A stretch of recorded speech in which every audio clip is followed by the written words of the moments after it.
수십 년간 수천 개의 기업 보고서를 들여다봤지만 이 가전제품 시장에서 로봇 청소기만큼 단기간에 이렇게 드라마틱한 기술적이고 상업적인 도약을 이뤄낸 사례는 정말 손에 꼽을 정도입니다. 네, 진짜 흔치 않죠. 1956년에 로버트 하인라인이라는 SF 소설가의 책에 처음 등장했던 그 상상 속의 청소 로봇이 이제는 2035년 기준으로 최대 1,054억 달러, 그러니까 우리 돈으로 약 140조 원 규모로 폭발적인 성장이 예상되는 거대한 산업이 되었으니까요. 자, 이걸 한번 자세히 풀어볼까요?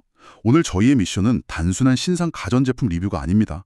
이 거대한 140조 원 시장 속에서 벌어지고 있는 글로벌 패권 전쟁, 그리고 기업들의 소리 없는 기술적 진화까지 완전히 해부해보겠습니다. 아주 흥미로운 분석이 될 겁니다. 일단 역사를 조금 거슬러 올라가 보죠. 제가 기억하는 초창기 로봇 청소기들은 사실 솔직히 별로 안 똑똑했거든요. 그렇죠. 초창기 모델들은 좀 한계가 명확했죠. 1996년에 스웨덴 일렉트롤룩스에서 나온 트릴로바이트라는 초음파 센서 모델이나 2002년에 상업적으로 크게 성공했다는 아이로봇의 룸바 같은 것들 말이죠. 예전 모델들은 제 핸드폰 충전기 케이블을 하도 씹어먹고 구석에 처박혀 있어서 제가 청소기가 오기 전에 바닥을 먼저 청소해야 했단 말입니다. 청소기를 위한 청소였네요. 네, 완전 주객전도였죠. 그냥 앞으로 쭉 가다가 벽에 쾅 부딪히면 튕겨서 다른 데로 가는 수준 아니었나요? 정확히 보셨습니다.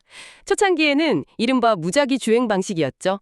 알고리즘이라기보다는 그냥 당구공이 벽에 튕기는 핀볼 게임에 더 가까웠습니다. 핀볼 게임, 딱 그 느낌이네요. 여기서 정말 매력적인 부분은 이 기계가 단순한 장난감 수준을 벗어나서 초당 수많은 데이터를 처리하는 지능형 자율주행 로봇으로 진화한 그 변곡점입니다. 그 변곡점이 언제인가요? 2010년에 니토라는 기업이 로봇 청소기에 라이다 센서를 달기 시작했거든요. 라이다요. 자율주행 자동차 지붕에서 빙글빙글 도는 바로 그 레이저 센서 말씀이시죠? 네, 맞습니다.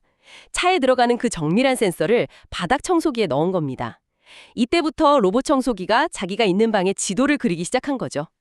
현재 가장 고도화된 로봇 청소기들의 기술 아키텍처를 뜯어보면 단순히 먼지를 빠는 기계가 아니라 4단계로 작동하는 고성능 AI 컴퓨터에 가깝습니다. AI 컴퓨터라 부를 정도인가요? 4단계가 구체적으로 어떻게 되죠? 우선 라이다와 3D 카메라로 바닥에 있는 200종 이상의 사물을 밀리미터 단위로 인식합니다. 이게 1단계고요. 아까 말씀하신 핸드폰 케이블인지 아니면 반려견의 배설물인지 정확히 구분해내는 거죠. 그 데이터를 바탕으로 닫힌 구조의 집안 가구를 매핑합니다. 지도를 그리는 이 과정이 2단계고요. 1단계 인식, 2단계 매핑. 3단계는 실시간으로 변화하는 환경에 맞춰 최적의 경로를 동적으로 의사결정하는 겁니다.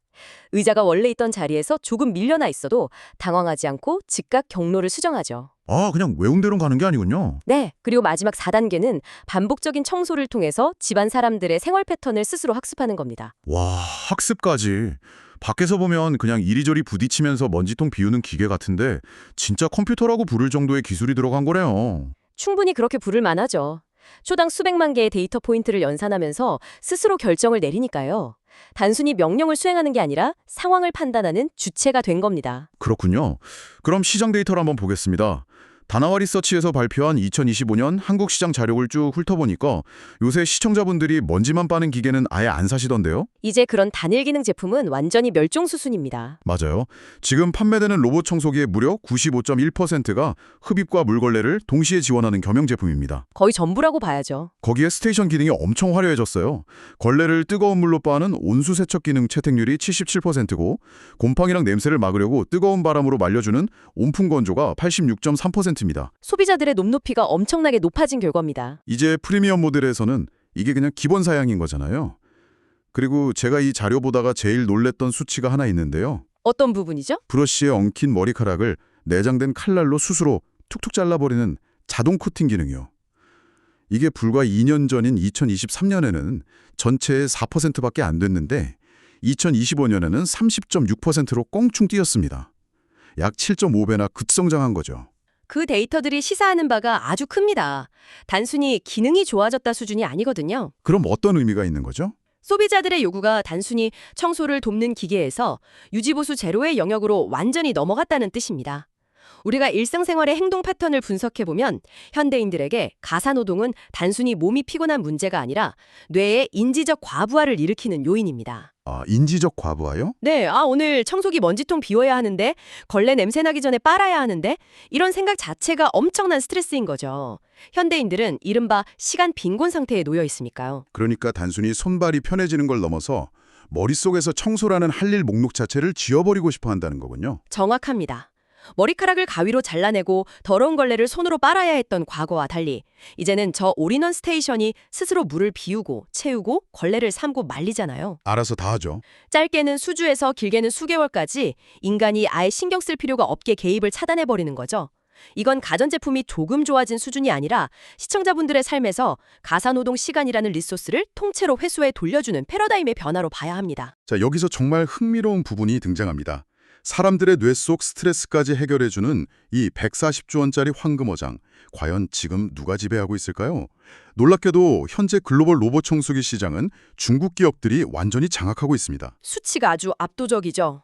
2025년 상반기 기준으로 글로벌 상위 5개 기업을 보니까 로보락, 에코백스, 드리미, 샤오미, 나로알 순서인데 이 5개 중국 회사의 시장 점유율을 다 합치면 무려 64.8%에 달합니다.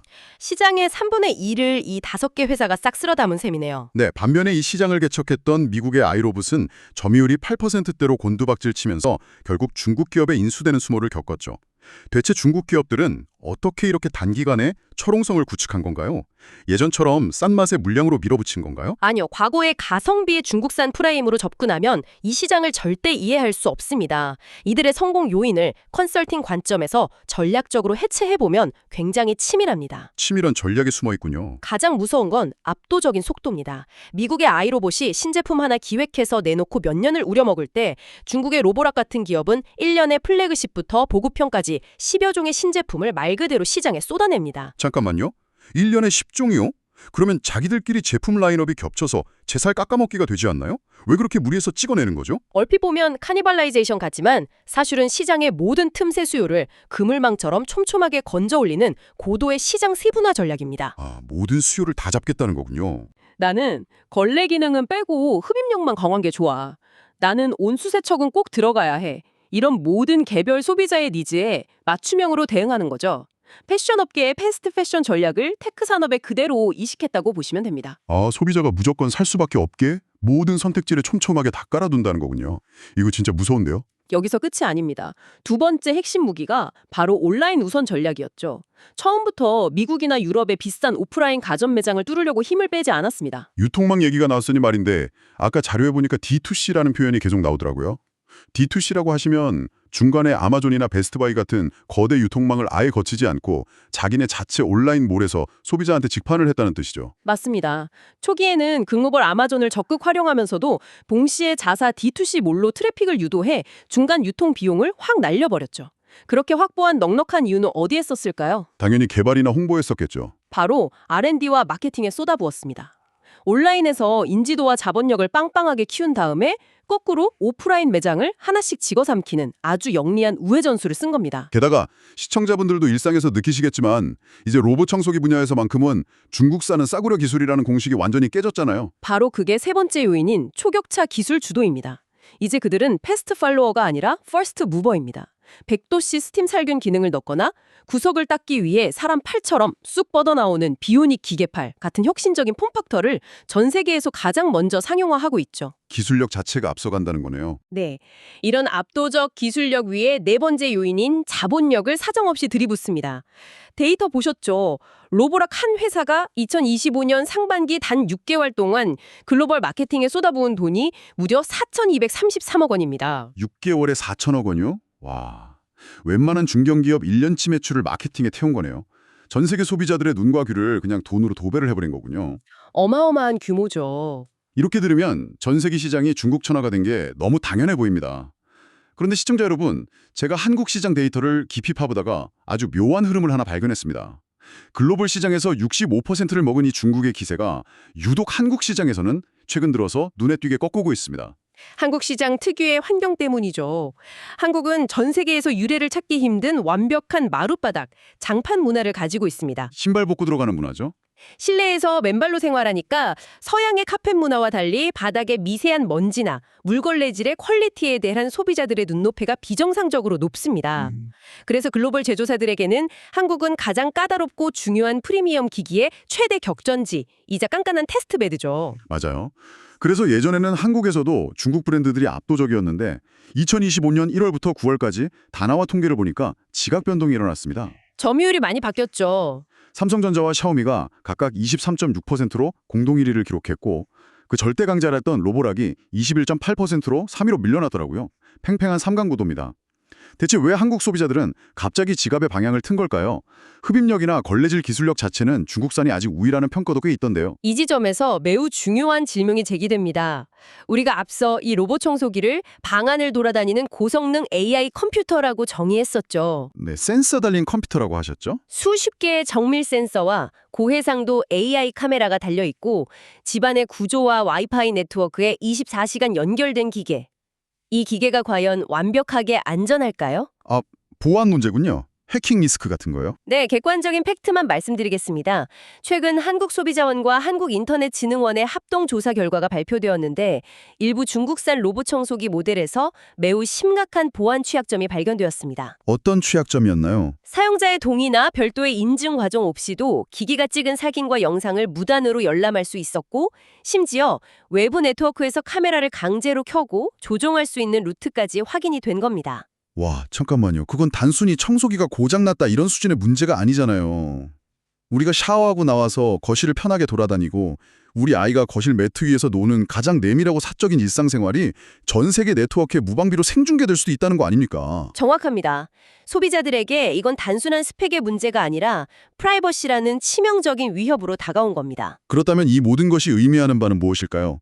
그동안 먼지를 얼마나 잘 빠는지, 걸레를 얼마나 뜨거운 물로 빠는지 같은 기계적 스펙 경쟁만 하던 시장에 완전히 새로운 룰이 등장했다는 뜻 아닐까요? 통찰력이 대단하시네요. 한국의 대기업들, 특히 삼성과 LG는 바로 이 판의 변화를 읽고 묵직한 반격을 날린 겁니다. 방향을 바꾼 거군요. 우리 청소기가 저쪽보다 모터가 더 셉니다. 이렇게 싸우는 대신 우리는 당신의 가장 사적인 공간과 가족의 안전을 철저하게 지킵니다.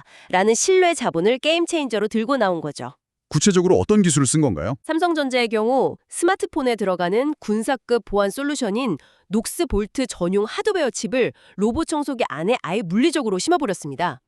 덕분에 키사의 IoT 보안 인증에서 최고 등급을 단번에 받아냈죠. 아예 칩을 박아버렸군요. 네, LG전자 역시 LG 실드라는 자체 보안 시스템을 제품 설계의 첫 단계부터 촘촘하게 적용했습니다.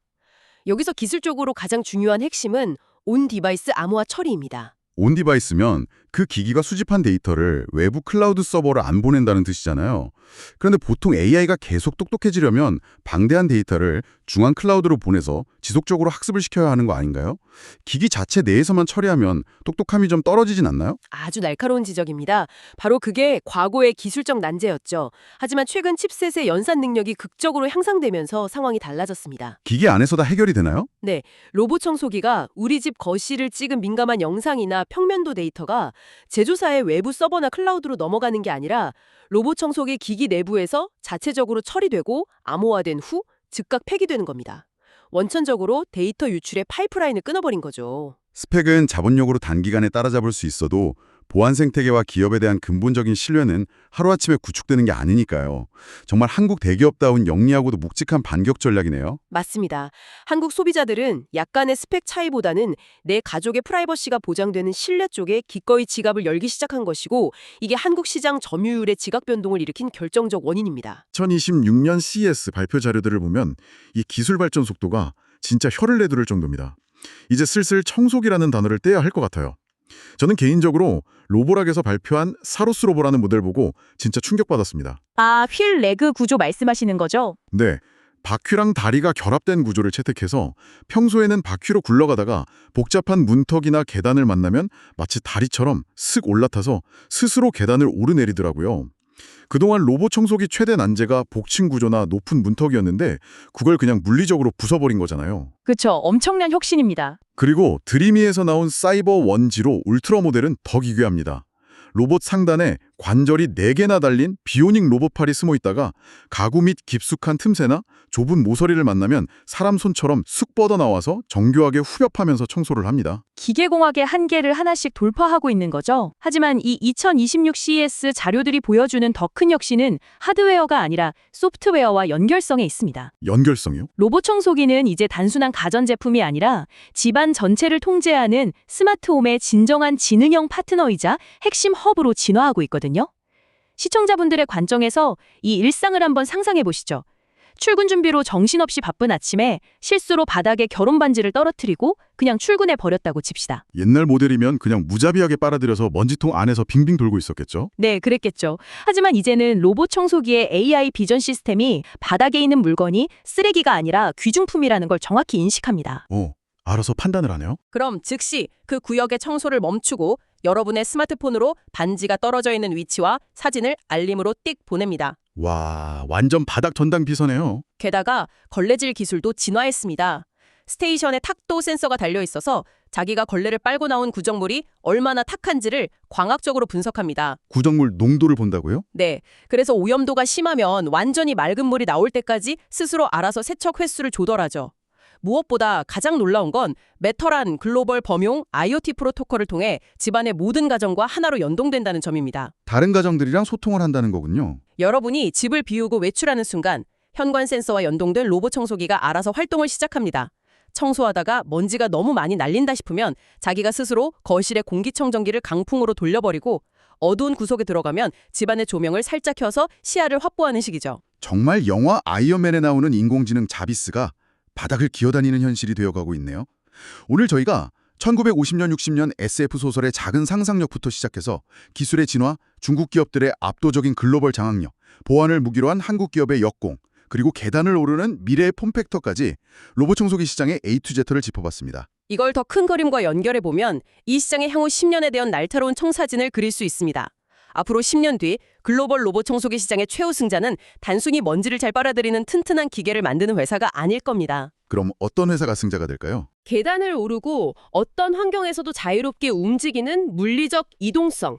전 세계 소비자들이 프라이버시 걱정 없이 안심하고 집안을 내어줄 수 있는 온디바이스 AI 보안에 기반한 데이터 주권 보장, 그리고 재활용 소재를 의무화하는 글로벌 친환경 규제까지 충족하는 통합적인 기술력이 판도를 가릴 것입니다. 통합적인 역량이 핵심이군요. 그리고 무엇보다 중요한 통찰은 이겁니다. 지금 시청자분들의 방바닥을 닦고 있는 저 수많은 기술들, 그러니까 정밀하게 실내 3D 지도를 그리고 장애물을 실시간으로 회피하며 상황에 맞춰 스스로 동적으로 판단하는 이 거대한 자율주행 기술의 축적은 머지않은 미래의 휴머노이드 같은 인간형 서비스 로봇 산업 전체를 폭발적으로 이끌어갈 가장 강력하고 실증적인 기초 엔진이 될 것입니다. 정말 완벽한 분석이네요. 결국 우리는 청소기를 산 게 아니라 미래 로봇 산업의 데이터가 될 테스트 기기를 거실에 하나씩 들여놓은 셈이었군요.